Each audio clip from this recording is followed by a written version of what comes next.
आप सभी लोगों का बहुत बहुत स्वागत है। और ये है पेपर कटिंग, और पेपर कटिंग के माध्यम से आज आप सभी लोगों के लिए क्या है न्यूज़, चलिए जानते हैं। एक एक चीज़ को बारीकी पूर्वक से जानते हैं।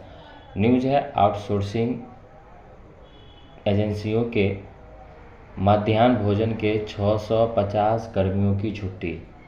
अब क्या है, ये पेपर कटिंग है और आज का पेपर कटिंग है, और चलिए जानते हैं। यहाँ पे देख सकते हैं, राज्य में आउटसोर्सिंग एजेंसियों के माध्यम से उपलब्ध कराए गए मध्याह्न भोजन योजना के अधिकारी कर्मचारियों की मंगलवार से सेवा से छुट्टी हो गई है। जो यानी आउटसोर्सिंग के तहत जो भी लोग कार्य कर रहे थे, ठीक है, उनको मंगलवार से सेवा से छुट्टी हो गई, यानी 1 अप्रैल 2025 से उनको हटा दिया गया है। ठीक है, जो भी हो आउटसोर्सिंग के तहत।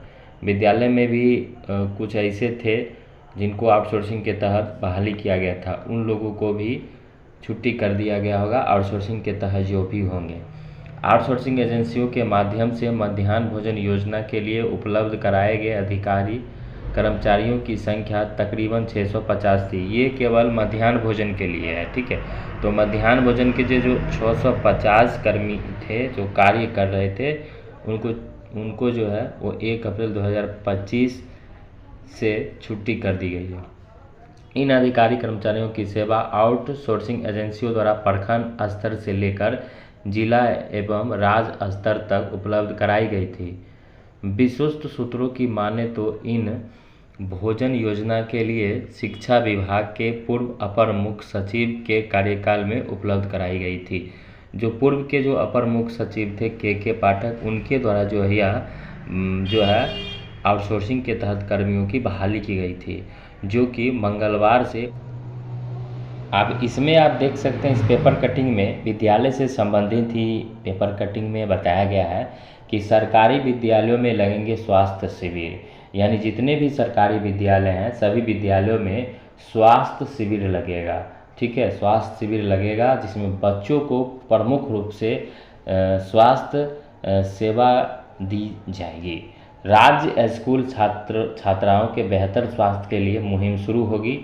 इसके तहत सभी सरकारी विद्यालयों में स्वास्थ्य शिविर लगाए जाएंगे, ठीक है। सभी सरकारी विद्यालय में स्वास्थ्य शिविर लगाए जाएंगे। नज़दीक के स्वास्थ्य केंद्रों की मदद लेकर स्कूलों में शिविर लगेंगे। स्कूलों में जो है वो शिविर लगेंगे ताकि बच्चों के स्वास्थ्य की जांच की जा सके। शिक्षा मंत्री सुनील कुमार ने इसको लेकर विभागीय पदाधिकारियों को कार्य योजना बनाकर कार्य करने का निर्देश दिया है।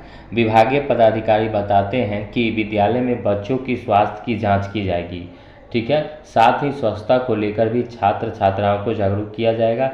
जल्द ही इस संबंध में विभाग की ओर से जिला को निर्देश जारी होने की उम्मीद है। हर विद्यालय में शुद्ध पेयजल की आपूर्ति भी सुनिश्चित करने का निर्देश मंत्री ने दिया है, ठीक है। तो शुद्ध जल मिले और स्वास्थ्य शिविर भी छात्र छात्राओं के लिए ज़रूरी है ताकि समय समय पर उस विद्यार्थियों का स्वास्थ्य जांच हो सके, ठीक है, और स्वच्छ जल भी मिल सके। तो शिक्षा मंत्री जो सुनील कुमार जी हैं, पेयजल की आपूर्ति भी सुनिश्चित करने का निर्देश दिए हैं। उन्होंने कहा कि बहुत सारी बीमारियां दूषित पानी से होती है, ऐसे में स्वच्छ पानी बच्चों को मिले, इसे सुनिश्चित किया जाए। बच्चों में साफ सफाई की भी आदत डाली जाएगी।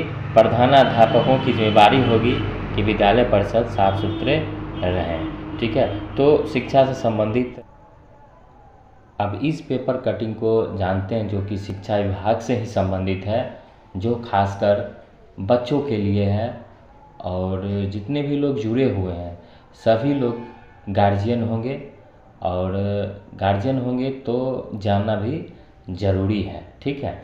जानना इसलिए ज़रूरी है कि आप सभी लोगों को भी पता हो कि बच्चे जो पढ़ रहे हैं हमारे बच्चे सरकारी विद्यालय में, तो उनको क्या क्या सुविधा मिलता है, इसकी जानकारी भी मिलनी चाहिए। और सरकार के द्वारा जो पोशाक राशि दी जाएगी वो कब दी जाएगी, ये भी जानकारी रहना चाहिए। तो चलिए यहाँ पे देखते हैं, करोड़ों बच्चों को 15 दिनों में पोशाक की राशि, ठीक है, 15 दिनों में पोशाक की राशि सभी बच्चों को मिल जाएगी। राज्य के सरकारी स्कूलों के 1 से 8वीं कक्षा के करोड़ों बच्चों को 15 दिनों में पोशाक राशि मिलेगी। किताब कॉपी एवं पेंसिल की राशि भी चालू अप्रैल माह में ही मिलेगी। ठीक है। हर प्रारंभिक विद्यालय के पोषक क्षेत्र का कोई भी बच्चा एकली कक्षा में नामांकन से नहीं छूटे, यह जिम्मेदारी प्रधानाध्यापक पर सौंपी गई है। दूसरी से 8वीं कक्षा के बच्चों के लिए चालू अप्रैल माह में रिवीजन कक्षा चलेगी। इसमें पिछली कक्षा के सिलेबस का रिवीजन होगा। गणित, विज्ञान में रीडिंग पर जोर दिया जाएगा। चालू अप्रैल माह के अंत में पुनः रिवीजन कार्य की परीक्षा ली जाएगी। प्रश्न पत्र ई शिक्षा कोष के माध्यम से विद्यालयों को नए शैक्षणिक सत्र के पहले दिन मंगलवार को राज्य में एकली से 8वीं कक्षा के सभी स्कूलों के प्रधानाध्यापक को अपने पत्र में दिए गए हैं। मतलब यह है कि जो दूसरी से 8वीं की कक्षा के बच्चे हैं वो अप्रैल में रिवीजन कक्षा वो करेंगे। ठीक है।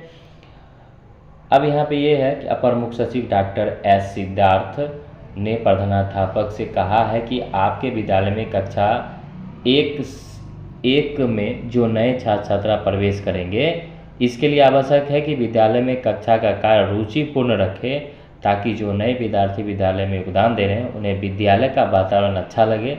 मेरा सुझाव होगा कि विद्यालय के प्रथम सप्ताह में ऐसे कार्य किए जाए ताकि इससे छोटे बच्चे विद्यालय के कार्यकलाप से अति उत्साहित होकर अपना शैक्षणिक जीवन प्रारंभ करें।